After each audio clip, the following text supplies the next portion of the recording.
জানি না কার মা নাই, কার আব্বা জান নাই, কে জানি রে মাও নাই, বাবাও নাই, কবরের বাসিন্দা হয়ে গেছে। আল্লাহ কত দূরে যায়, কত দূর খবর নেওয়া যায়।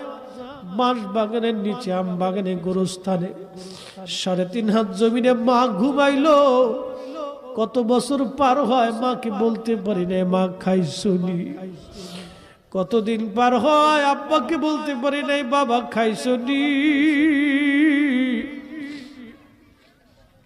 এই মাহফিল যারা সাজাইলো তাদের বাবার কুল, মায়ের কুল। মাহফিলে যারা টাকা পয়সা, শারীরিক শ্রম আর মেহনত দিয়ে সুন্দর বাগানে যারা সাহায্য করলো, তোমার হাবিবের ঈদে মিলাদুন নবীর মাহফিল, আল্লাহ মেহেরবানি করে তোমার হাবিবের ইজ্জতের খাতিরে সবার আপনজনদের কবরগুলি জান্নাতের বাগান বানায়া দাও।